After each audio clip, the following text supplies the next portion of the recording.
অবশেষে তাইলে আমরা আয়ারল্যান্ডের সাথে সিরিজটা জিতলাম। তবে আমার মাথায় একটা জিনিস এখনো ঢুকলো না, যে সেটা এইটা খেলাটা এরকম হয়ে গেল কেন, 4 উইকেট কেন হারাইতে হইলো ভাই? প্রথমত আমি সাইফুদ্দিন সাইফ হাসান, তার উইকেটের আগামাথা কিছুই বুঝলাম না। দ্বিতীয়ত আমি লিটন দাসেরও উইকেটের আগামাথা বুঝলাম না, কি একটা রাফ শট খেলে আউট হয়ে গেল, কেন দরকার ছিল, কি কারণে দরকার ছিল কিচ্ছু জানি না। টার্গেট তো আহামরি কিছু ছিল না। তো ঠিক আছে, সেটা আপনার আয়ারল্যান্ডের সাথে খেলতেছেন ভাই আপনারা, তো এই জায়গায় আপনাদের তো রানটা চেঞ্জ করে ফেলানো উচিত ছিল 12 ওভারে। ঠিক আছে, সেটা আপনারা করতে পারেন নাই, আপনারা একটু বেশি ওভার খেয়া ফেলান। উইকেট কেন 4টা পড়তে যাবো ভাই? আমার মাথায় এটা গেল না যে কেন উইকেট 4টা পড়তে হবো।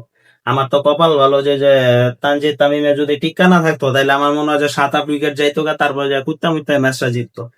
এরকম হালাত গেছে ভাই। যাক, অবশেষে যে আমাদের বলাররা যে কাম করছে, সেই জিনিসটাই আসলে খুশির বিষয়। ভাই শুরুর দিক দিয়ে যেভাবে ওরা খেলতেছিল, 5 ওভারে 51 রান, 6 নাম্বার ওভারে আইসা যেই হারে মুস্তাফিজ বল করে গেছে, 5 ওভারে 51 থেকে 6 ওভারে 51ই ছিল। শেষে যায় তারা 60 রান পার করে কোনোভাবে 10 ওভারে। তাইলে বুঝেও যে কোন লেভেলের প্রেসারে তারা রাখছিল। মানে আজকে শুরু থেকে মাইরেই খেলছে, তারপরে যে এটা প্রেসারে যে ফালাইতে পারছে, এটা আর কি আমার কাছে মনে হয় অনেক কিছু। যাক, অবশেষে যে ম্যাচটা জিতছি, জিতটা যে সিরিজ জিতলাম, এটাই অনেক কিছু।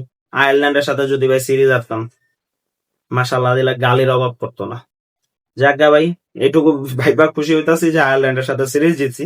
তবে হ্যাঁ, আমরা এখন পর্যন্ত আমাদের ব্যাটিং অর্ডারের কোনো আগামাথা পাই নাই, কোনো আগামাথা পাই নাই। গত ম্যাচে যে জায়গায় ইমনে ওপেনিং এ নামছিল, মানে ইমনে ছিল ওপেনিং এ, সে জায়গায় এই ম্যাচে ইমনে নামছে 4 নাম্বারে। মানে আগামাথা খুঁজে পাইতাছি না। সাইফ হাসান নামাই দিছে ওপেনিং এ, লিটন দাস নামছে 1 ডাউনে। মানে এখন পর্যন্ত আমাদের এই যে এক্সপেরিমেন্ট যে চলতেছে, এক্সপেরিমেন্ট এখনো শেষ হইতাছে না। এই এক্সপেরিমেন্ট কবে যায় শেষ হবে, কবে যে আমরা মনে করেন একটা স্টেবল লাইন আপ পাবো, মাথায় ঢুকতেছে না এগুলা। এরকম এই জিনিসগুলো এক্সপেরিমেন্ট করতে করতে করতে করতে একটা সময় যায়, মানে কবে যে এটা স্টেবল হবে তার কোনো ঠিক নেই। এরাও রিটায়ার্ড করে ফেলাবো, কিন্তু স্টেবল হইব না ভাই আমাদের অবস্থা। এরকম হাল কি হালাত। যাক ভাই, কংগ্রেচুলেশন যে আমরা একটা সিরিজ জিতছি। দেখা যাক নেক্সট বিপিএল, তারপরে যে ওয়ার্ল্ড কাপ আছে, দেখা যাক কি হয়। ছাড়া